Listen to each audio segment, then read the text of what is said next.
el acceso allá abierto para que no tenga que entrar por acá por la parte de los niños.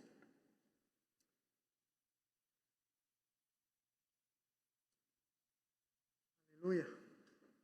Déjenme orar. Señor, qué maravilloso es poder experimentar, disfrutar de tu presencia juntos como iglesia, como una familia espiritual, como tu familia.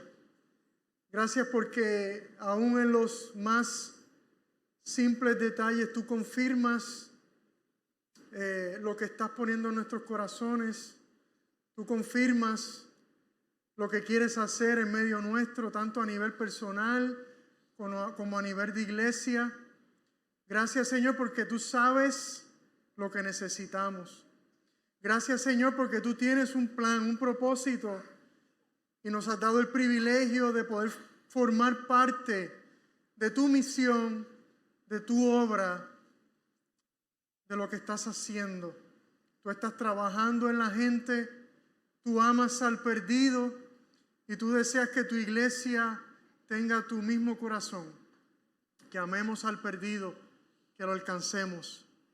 Gracias por la iglesia, por este momento especial de poder estar juntos, poder disfrutar de la adoración y ahora poder escuchar tu palabra. Gracias, Señor. Bendice este momento en el nombre de Jesús. Amén y amén. Gloria a Dios.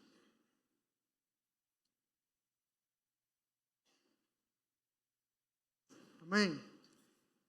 Hoy estamos celebrando junto a toda la alianza a nivel de Estados Unidos el día de plantación de iglesias. Así que le puse por título a esta prédica, a esta reflexión: es hora de multiplicarnos. Es hora de multiplicarnos. Quiero comenzar aclarando que la base de lo que les voy a enseñar hoy fue producida por el reverendo Domingo Pérez, pastor de la Alianza de Camuy. Hoy, como les dije, nos unimos a la alianza en un mismo sentir para celebrar esto del Día Nacional de Plantación de Iglesias. En la alianza nos hemos puesto como meta, y digo nos hemos porque somos líderes, ¿verdad?, de esta denominación, y a veces hablamos en tercera persona, ¿verdad?, de lo que hace la oficina nacional, y no nos damos cuenta que nosotros somos parte de eso, parte de ese movimiento. Así que como alianza nos hemos puesto como meta plantar una iglesia por semana, por los próximos 2 años. Esos son, si mi matemática no falla, esos son por lo menos 100 nuevas iglesias en los próximos 2 años. ¿Será esta una meta muy ambiciosa? ¿Qué usted cree? Algunos podrían decir que sí. ¿Será posible que como iglesia nos animemos de tal forma que anhelemos ser parte de este esfuerzo? Y no solo que lo anhelemos, sino que trabajemos por ello. Actualmente hay cerca de 2,000 iglesias de la alianza en Estados Unidos. O sea, si mi matemática de nuevo no me falla, si solo el 5% decide, de esas 2,000 iglesias, decide involucrarse en este esfuerzo, podemos cumplir esta meta sin ningún problema. Y mi deseo en este día, amados y amadas, es retarnos como iglesia a formar parte de este esfuerzo. Retarnos a que veamos la plantación de iglesias como una estrategia real para multiplicarnos, como una estrategia real para extendernos, para salir de las 4 paredes, para encarnar el evangelio, para avanzar el reino de Dios, para hacer discípulos y para alcanzar al perdido. Para cumplir con la misión que nuestro Señor nos encomendó cuando nos dijo: vayan por todo el mundo y prediquen el evangelio a toda criatura. Vayan pues y hagan discípulos de todas las naciones, bautizándolos en el nombre del Padre y del Hijo y del Espíritu Santo.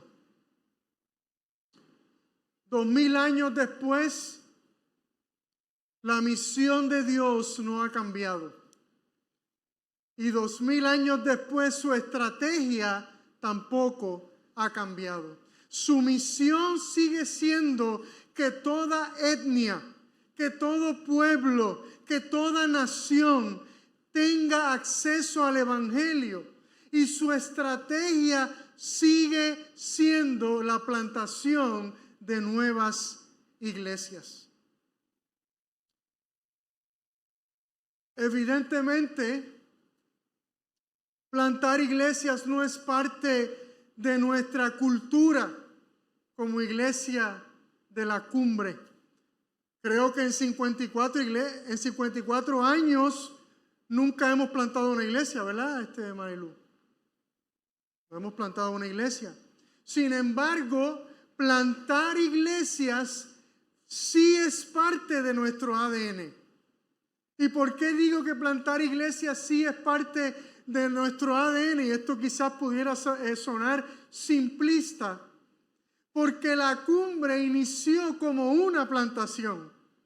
Hoy estamos aquí 54 años más tarde porque un grupo de personas respondió a un llamado de Dios de establecer un punto de predicación y de presencia del evangelio en este lugar.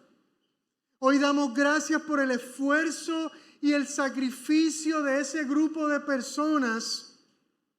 Hoy damos gracias por los riesgos de fe que tomaron, cuyo fruto tú y yo estamos disfrutando hoy. Y la pregunta que debemos hacernos como iglesia no es cuántos años más nosotros vamos a permanecer aquí en este lugar, sino qué legado vamos a dejar como iglesia a las próximas generaciones. El apóstol Pablo entendió la misión de Dios. Y yo quiero que usted me acompañe al capítulo 16 de Hechos. Abra su Biblia, prenda su Biblia y busque el capítulo 16 de Hechos para que lea conmigo. Voy a leer en la Nueva Biblia de las Américas. Amén, ¿la tenemos? Dice el versículo 1, Pablo llegó también a Derbe y a Listra, y estaba allí cierto discípulo llamado Timoteo, hijo de una mujer judía creyente, pero de padre griego, del cual hablaban elogiosamente los hermanos que estaban en Listra y en Iconio. Y yo pregunto, ¿tendremos algún discípulo entre nosotros del cual hablemos elogiosamente? Pablo quiso que éste fuera con él y lo tomó y lo circuncidó por causa de los judíos que habían en aquella región, porque todos sabían que su padre era griego. Según pasaban por las ciudades, entregaban los acuerdos tomados por los apóstoles y los ancianos que estaban en Jerusalén para que los observaran. Así que las iglesias eran confirmadas en la fe y diariamente crecían en número. ¿Qué significa que las iglesias crecían diariamente en número? Una buena pregunta. ¿Crecían llenando más asientos en un edificio? ¿O crecían esparciéndose por todas las regiones y los pueblos y las aldeas? Pasaron por la región de Frigia y Galacia, habiendo sido impedidos por el Espíritu Santo de hablar la palabra en Asia. Cuando llegaron a Misia, intentaron ir a Bitinia, pero el Espíritu de Jesús no se lo permitió. Entonces, pasando por Misia, descendieron a Troas. Por la noche se le mostró a Pablo una visión. Un hombre de Macedonia estaba de pie suplicándole: pasa a Macedonia y ayúdanos. Podríamos confirmar como iglesia local que estamos siendo literalmente guiados por el Espíritu Santo para llevar a cabo la misión de Dios. Sentimos cuando el Espíritu nos dice literalmente: por aquí sí, por acá no. Cuando tuvo la visión, enseguida procuramos ir a Macedonia, persuadidos de que Dios nos había llamado para anunciarles el Evangelio. Somos persuadidos, iglesia, constantemente por Dios para anunciar el Evangelio.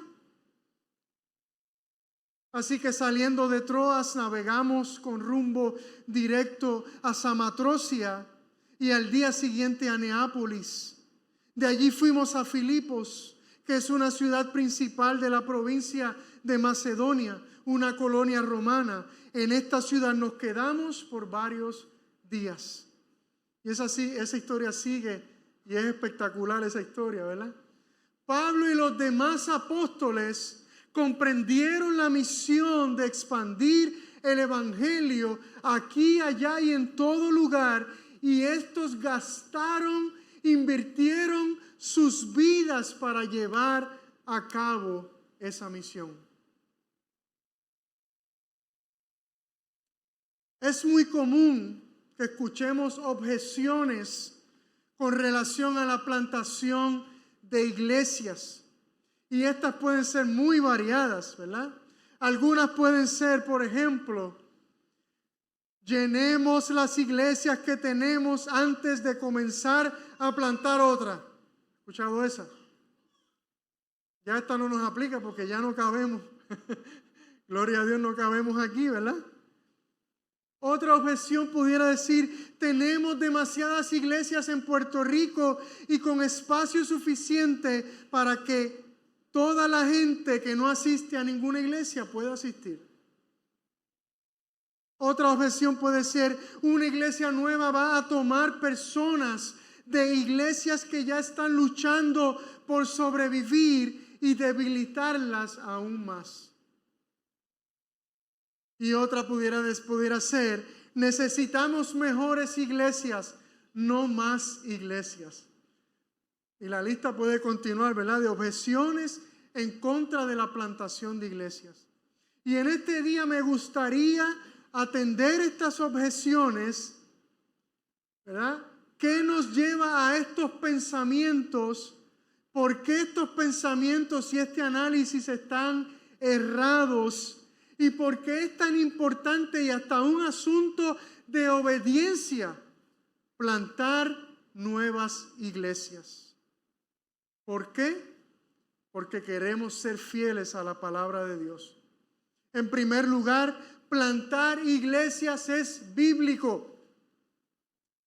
Prácticamente todos los grandes desafíos evangelísticos del Nuevo Testamento envuelven llamados a plantar iglesias, no solo a compartir la fe. La meta de los apóstoles cuando llegaban a un lugar era predicar el evangelio y plantar iglesias. Esa siempre era la estrategia.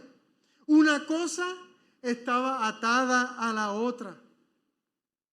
Cuando analizamos la gran comisión que el Señor Jesús nos dio, vemos que este es un llamado a bautizar e incorporar a nuevos creyentes a una comunidad de fe con responsabilidades y con límites. Vaya conmigo ahí en Hechos al capítulo 2, verso 41, para que veamos la respuesta de la iglesia naciente a la gran comisión. Hechos capítulo 2, verso 41. Dice, entonces los que habían recibido su palabra fueron ¿qué? Bautizados, y se añadieron aquel día como 3,000 personas, 3,000 almas. ¿En dónde los apóstoles metieron a esas 3,000 almas? En edificios. Los primeros creyentes no tenían edificio. De hecho, el mismo apóstol Pablo se refería a los cristianos antes de él convertirse como los del camino. Los del camino, no los del templo. Y se dedicaban continuamente a las enseñanzas de los apóstoles, a la comunión y al partimiento del pan y a la oración. ¿A qué se dedicaban? ¿A qué dedicaban la mayor parte de su tiempo?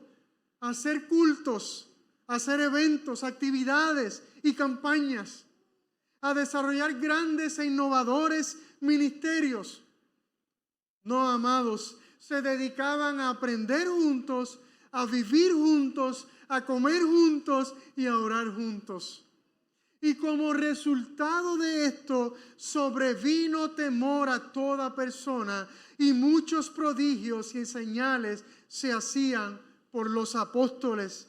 Todos los que habían creído estaban juntos y tenían todas las cosas en común.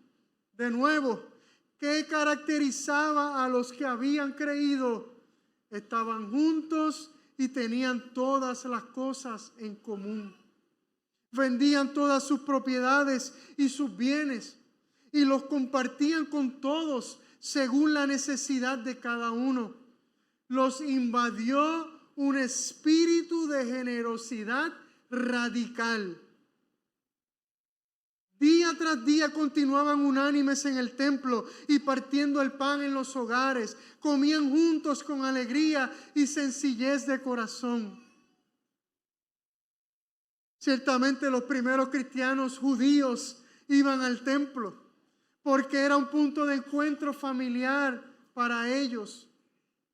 Pero sabemos que después del año 70 ya no hubo más templo. Alabando a Dios y hallando favor con todo el pueblo, y el Señor añadía cada día al número de ellos los que iban siendo salvos.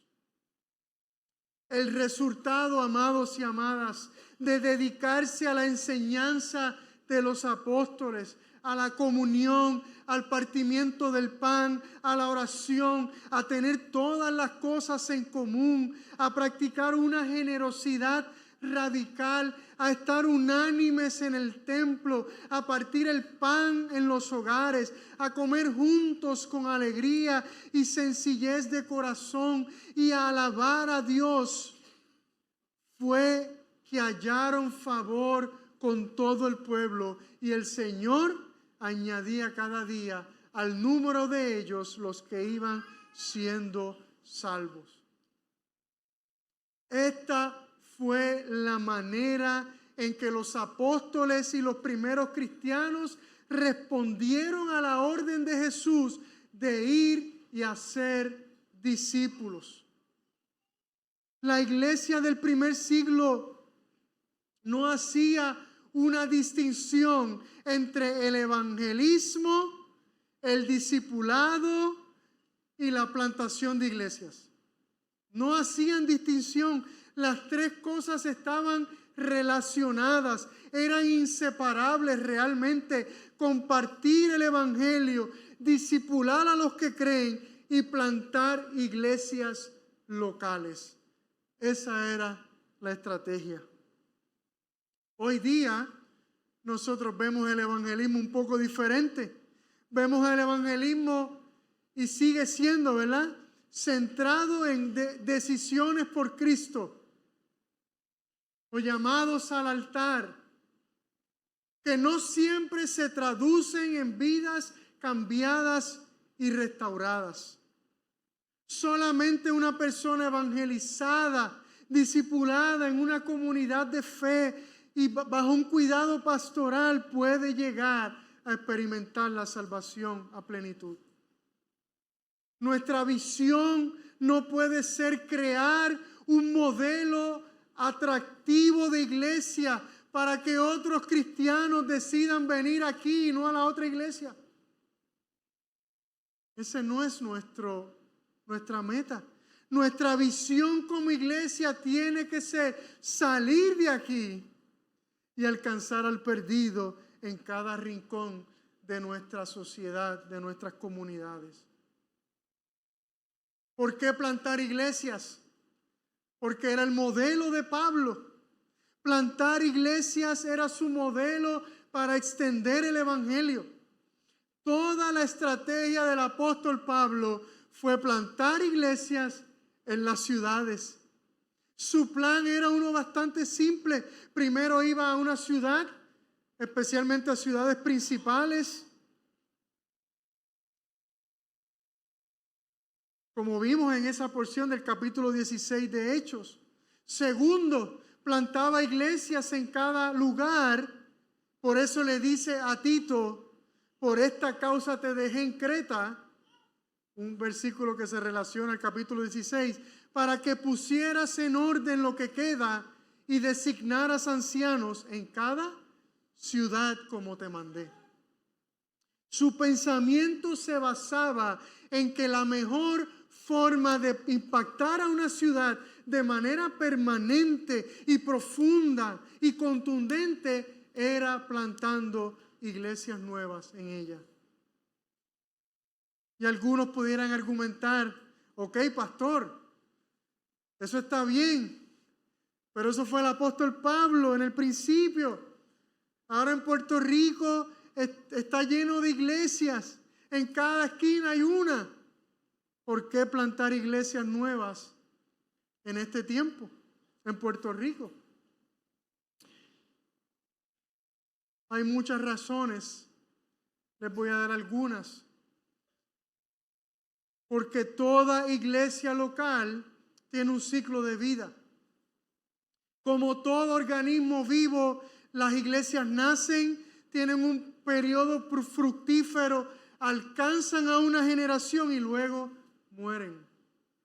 Esto es precisamente lo que hemos visto en la alianza en Puerto Rico en los últimos años. La cantidad de iglesias que hemos cerrado porque han muerto versus las nuevas iglesias que se han levantado es alarmante. Gloria a Dios por Isabela. Y lo mismo, esto no es solamente de la alianza, lo mismo está pasando en nuestras denominaciones hermanas. ¿Alguien se ha preguntado seriamente sobre la cantidad de iglesias que se han cerrado luego del huracán María y durante la pandemia? ¿Qué ha pasado con esas personas? ¿Qué ha pasado con esos puntos de predicación y de presencia del evangelio? Aquí tenemos gente que viene en producto de cierres dolorosos, ¿verdad? Dolorosísimos de iglesias. Tu pastor viene de un cierre de una iglesia antes de llegar aquí. Y es un proceso duro, pero es un proceso natural que pasa. Por otro lado, tenemos muchas iglesias, ¿cierto? Pero lamentablemente el impacto que estamos en general las iglesias teniendo de alcanzar al perdido es muy poco, especialmente a las nuevas generaciones. ¿Por qué plantar nuevas iglesias aquí en Puerto Rico? Porque es una herramienta poderosa de evangelismo. El misionero y líder evangelístico Peter Wagner dijo: plantar nuevas iglesias es la metodología evangelística más efectiva que se conoce bajo el cielo. Lo repito, plantar nuevas iglesias es la metodología evangelística más efectiva que se conoce bajo el cielo. Y la pregunta es, ¿cómo así? Se ha probado que las nuevas iglesias son mucho más efectivas alcanzando al perdido. Hay muchos estudios que confirman esto. Hay estudios que confirman que la mayoría de los miembros nuevos de una iglesia nueva, entre el 60 y el 80% eran no creyentes o personas que fueron alcanzadas en el proceso. De 60 a 80%, imagínense que esta iglesia, aquí deben haber 130, 140 personas, el 80% de todos ustedes lleven menos de un año de convertidos. Esa es la realidad que se ha encontrado con las nuevas iglesias. Esto significa que una nueva iglesia promedio atrae muchos más creyentes que una iglesia que lleva más tiempo y tiene el mismo tamaño.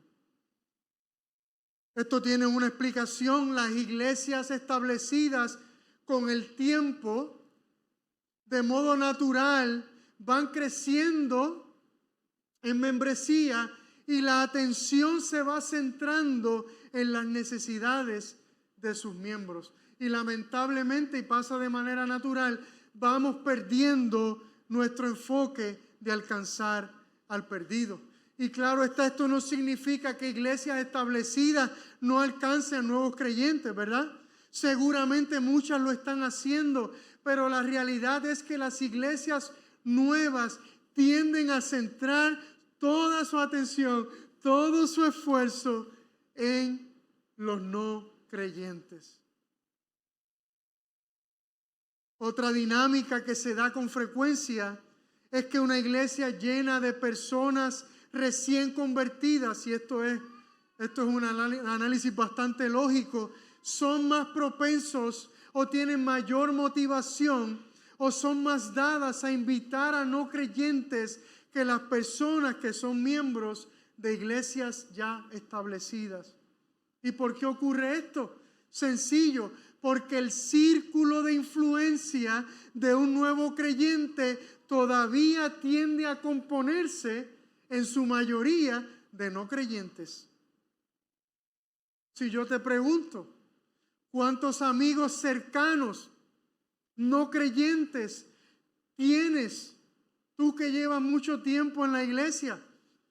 Estoy seguro que me vas a contestar muy pocos. La mayoría de la gente con quien nos relacionamos son creyentes. Y esto es un problema para la misión de Dios. Él nos llamó a alcanzar al perdido y nosotros con quienes más nos relacionamos es con creyentes. ¿Cómo vamos a alcanzar al perdido si no nos relacionamos con los no creyentes? ¿Por qué plantar iglesias? Porque se ha visto que plantar iglesias revitaliza todo el cuerpo de Cristo. Las iglesias madres que plantan iglesias, hijas, a menudo experimentan una renovación. Estudios han demostrado que las iglesias madres que plantaron hijas crecieron en un ritmo de 2 veces superior al de las iglesias que no plantaron y que eran del mismo tamaño. Este es el testimonio de la Alianza de Camuy. Al plantar la iglesia de Isabela, en pocos meses de haber plantado Isabela, Camuy recuperó la misma cantidad de miembros que envió a Isabela como parte del grupo plantador. La realidad es, amados y amadas, que una iglesia que no se reproduce plantando nuevas iglesias eventualmente morirá. Pero una iglesia que planta nuevas iglesias se renueva, se revitaliza y se reenfoca en la misión. Estas iglesias vuelven a darse cuenta, como al principio cuando fueron plantadas, que la misión de Dios no es para adentro, sino para afuera. Las iglesias madres a menudo descubren que cuando plantan, su propio ministerio es fortalecido y en muchas ocasiones es la chispa que se necesitaba para despertar a una congregación que está dormida y cómoda, ocupándose de sus propios asuntos. Al plantar una nueva iglesia, muchas veces se envían a los mejores líderes de la iglesia madre. ¿Y esto qué pasa? Deja un vacío de liderazgo en la iglesia madre.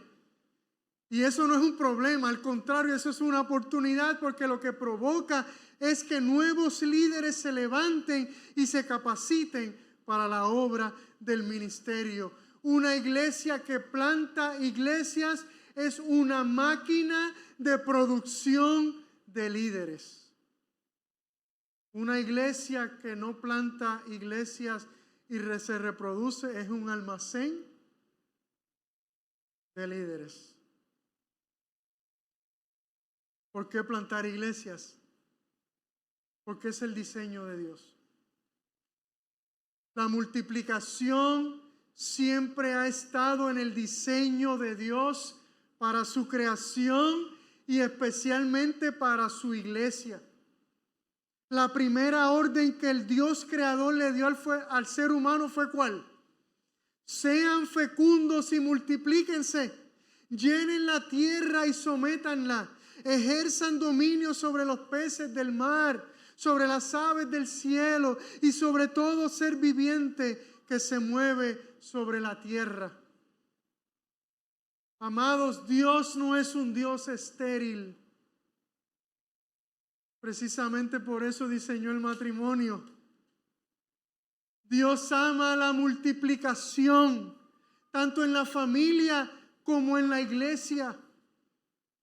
Y cuando Jesús, el Hijo de Dios, vino a este mundo, no hizo otra cosa más que multiplicarse. Primero escogió 12 y esos 12 se multiplicaron en 70 y esos 70 se multiplicaron en 120 y esos 120 se multiplicaron en 5,000, 3,000 y después 5,000. Y la multiplicación fue tan efectiva que tú y yo estamos aquí hoy adorando al mismo Dios que un día decidió venir a este mundo, se hizo hombre y se multiplicó en 12.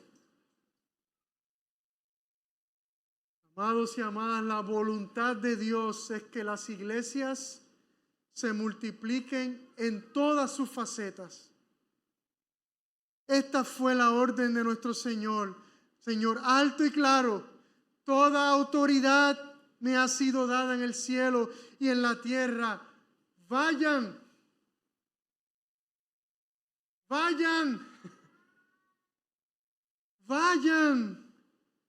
pues, y hagan discípulos de todas las naciones, bautizándolos en el nombre del Padre y del Hijo y del Espíritu Santo, enseñándoles a guardar todo lo que les he mandado. Y recuerden,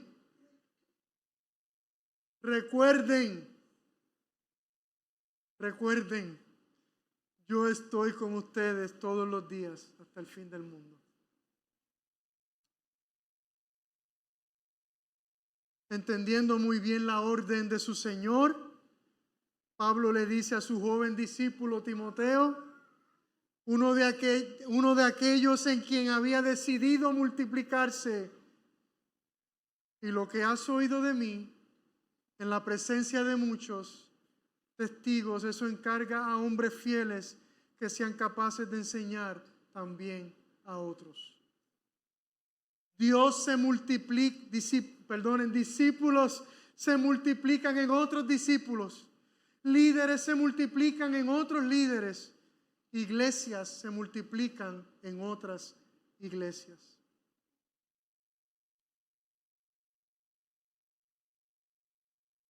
Donde quiera que se planta una iglesia nueva, se está estableciendo un punto nuevo de predicación y de presencia del Evangelio en un lugar o en una barriada, en una urbanización, en un lugar donde no había.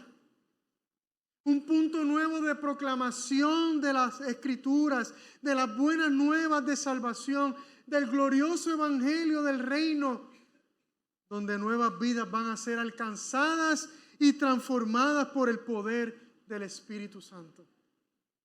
Entonces, el resultado de plantar nuevas iglesias es un aumento lógico en el número de creyentes en esa región, en esa ciudad, y a la misma vez revitaliza todo el cuerpo de Cristo. Amados y amadas, la evidencia es contundente, la evidencia es bíblica, la evidencia es sociológica y la evidencia es histórica.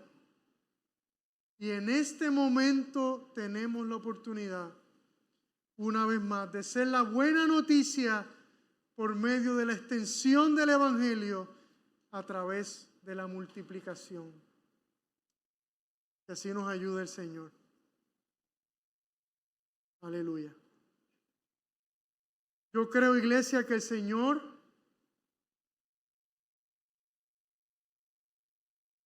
me tiemblan las piernas. Me tiemblan las piernas. Y gracias, Camilo, por terminar el devocional como lo terminaste. Yo creo que el Señor nos está llamando a plantar una iglesia. Yo creo que el Señor nos está llamando a plantar una iglesia en Cagua. A mí me hace perfecto sentido. Una iglesia que ayude a extender el Evangelio en toda esa región central y este. No un clon de la cumbre, pero con el ADN de la cumbre. Hay la necesidad, eso es obvio. Tenemos gente que vive en esa región.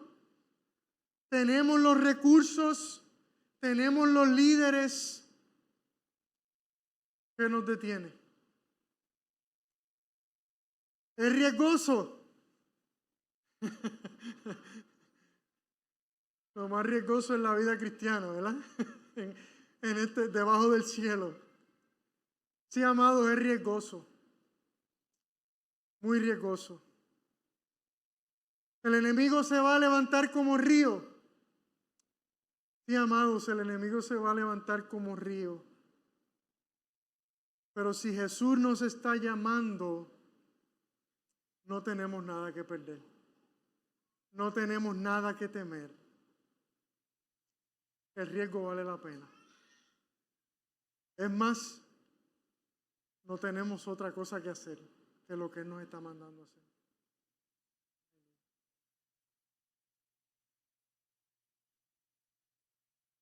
Hay aquí gente que vive en esa región de Caguas, central, que se puedan parar, se puedan poner de pie.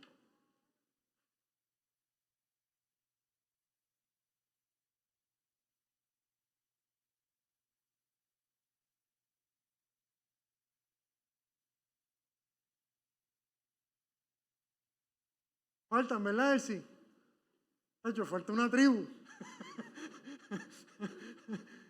Falta una tribu. Mire para atrás los que están al frente.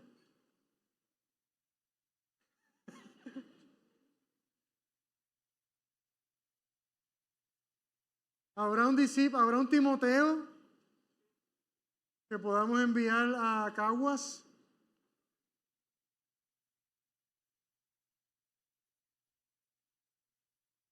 Samuel, ven acá.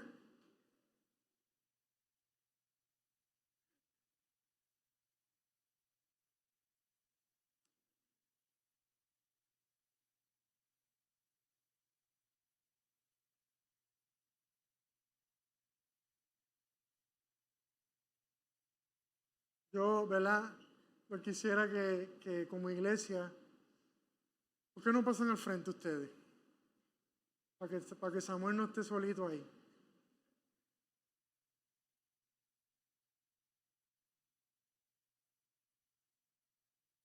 Vente, Elsie.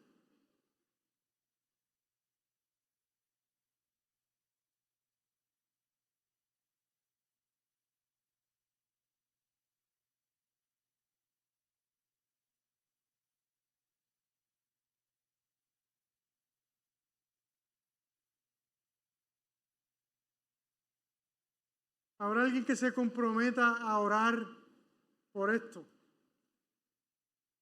Que se atreva a ponerse de pie.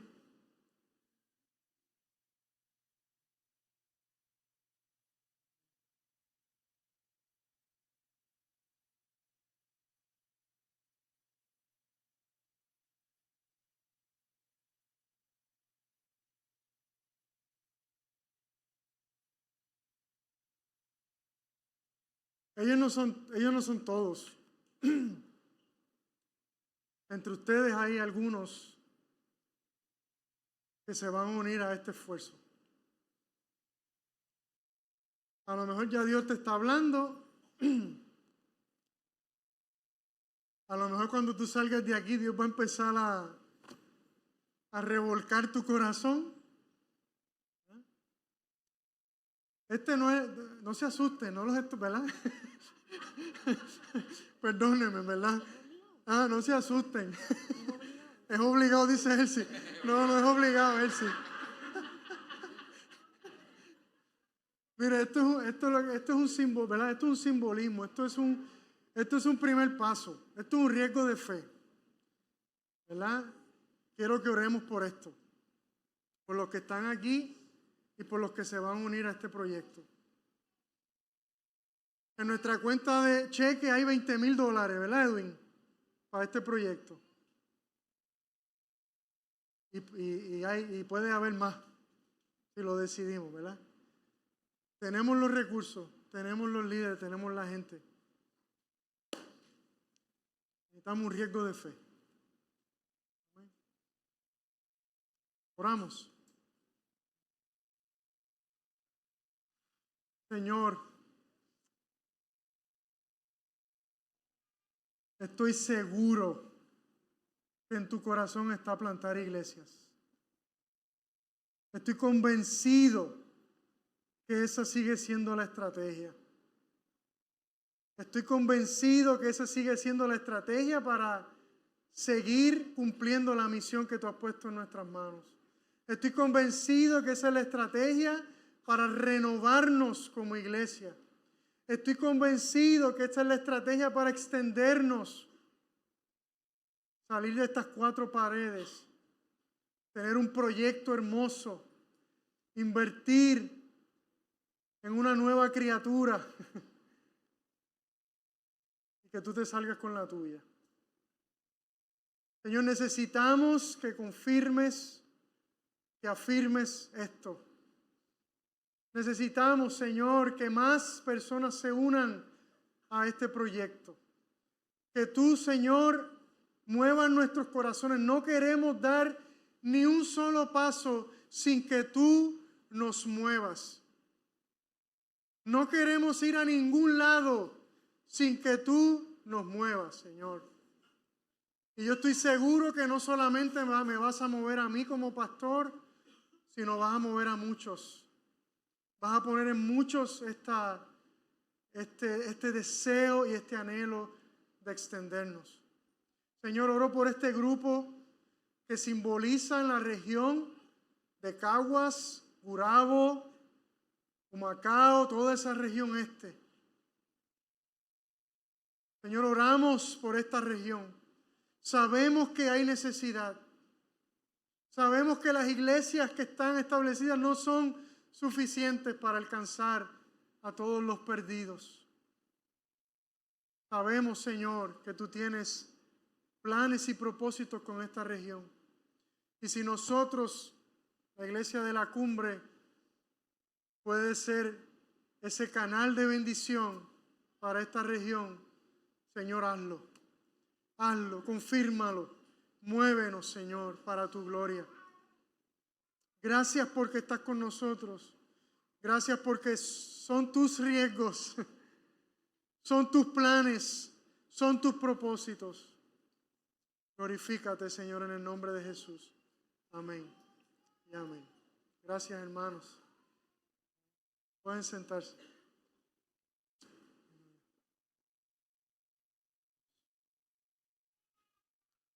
Gloria a Dios. Gloria a Dios.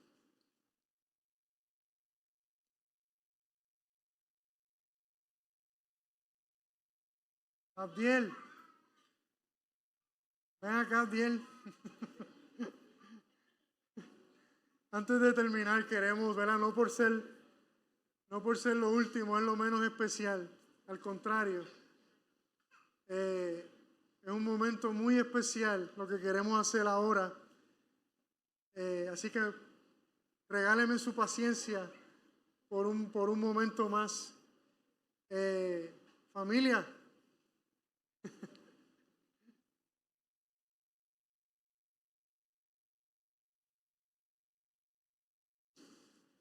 Abdiel Alejandro Rivera Cardona. Un bebé feliz. ¿Sí? ¿Tú eres un bebé feliz? Hoy queremos celebrar la vida de Abdiel. ¿Ven? Esto no es un momento místico. Esto es un momento de celebración. Amén. Pero es especial.